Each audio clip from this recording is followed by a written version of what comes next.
Et si je vous disais que l'étincelle de vie, au cœur même de nos cellules, eh bien elle pouvait commencer à s'éteindre? Aujourd'hui, on va justement parler de la solution, la coenzyme Q10. C'est la molécule clé qui transforme ce qu'on mange en pure énergie. Alors, qu'est-ce qui se passe concrètement quand cette petite étincelle commence à faiblir?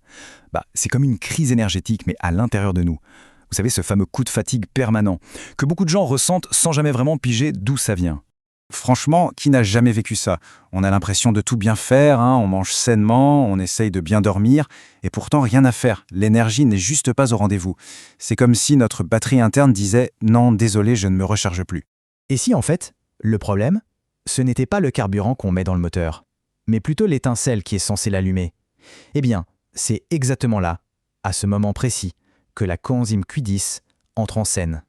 Ok, assez parlé du problème. Passons à la solution. Pour ça, il faut qu'on plonge un peu dans la mécanique de notre moteur cellulaire. Et vous l'aurez compris, la clé de contact de ce moteur, c'est elle, la coenzyme Q10. Pour faire super simple, imaginez la Q10 comme la bougie d'allumage de chacune de nos cellules.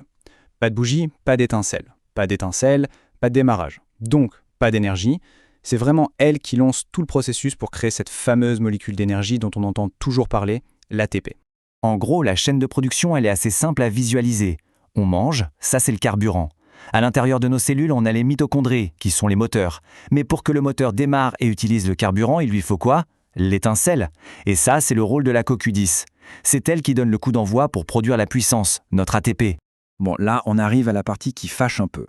C'est un fait, c'est inévitable. Avec le temps, notre corps produit de moins en moins de cette étincelle vitale. Et attention, ça ne commence pas à 60 ans, non. La chute démarre dès l'âge de 20 ans. Et arrivé à 40 ans, on a déjà perdu une bonne partie de notre capacité à en fabriquer. Et le pire, c'est que ça peut être encore plus brutal. Il faut savoir que certains médicaments très courants, comme les statines pour le cholestérol, peuvent littéralement faire s'effondrer la production de CoQ10, jusqu'à 40%. C'est énorme. Et là, on comprend tout de suite mieux d'où peut venir cette sensation de faillite énergétique. Mais attendez, ce n'est pas tout. Parce que la CoQ10, que n'est pas juste une étincelle, elle a une deuxième casquette, un double rôle, celui de défenseur. Voilà, c'est ça, son double jeu. D'un côté, elle fabrique l'énergie, elle est au charbon si on veut, et de l'autre, elle enfile son armure d'antioxydants. Son job, protéger nos petites usines à énergie contre les dégâts, contre une espèce de rouille biologique qui s'installe avec le temps. Et ce qui la rend super spéciale, c'est qu'elle est liposoluble. Ça veut dire qu'elle se dissout dans le gras.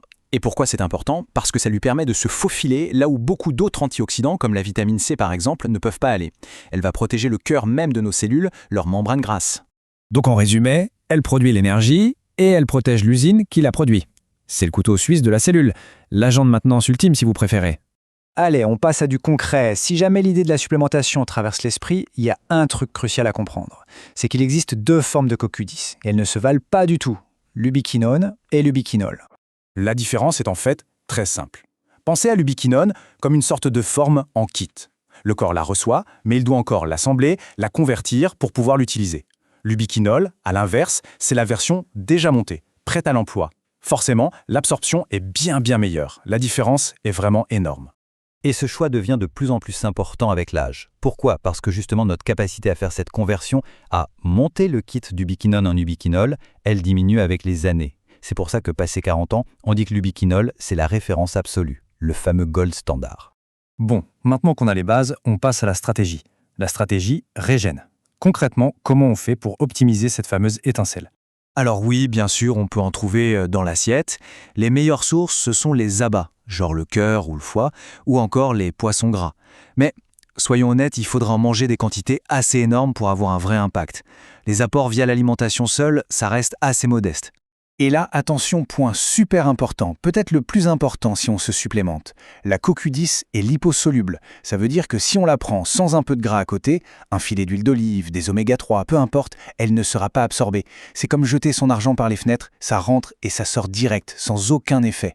Et pour ceux qui veulent vraiment aller plus loin, il y a un power couple à connaître. On a vu que la CoQ10, c'est le mécanicien qui répare nos moteurs cellulaires. Eh bien, il y a une autre molécule, la PQQ, qui, elle, agit comme l'usine qui construit des moteurs tout neufs. Les deux ensemble, c'est juste un duo de choc pour la régénération. Alors, pour résumer tout ça, quel est le plan d'action? Le message clé à retenir, c'est que la CoQ10, ce n'est vraiment pas juste un supplément bien-être parmi d'autres. Non, c'est bien plus profond que ça. C'est littéralement le fondement, la base de notre vitalité. S'il n'y a qu'une seule chose à retenir de tout ça, c'est celle-ci. La CoQ10 est à la base de notre survie énergétique. Point. Sans cette étincelle primordiale, aucune régénération, aucune réparation n'est possible. Tout part de là.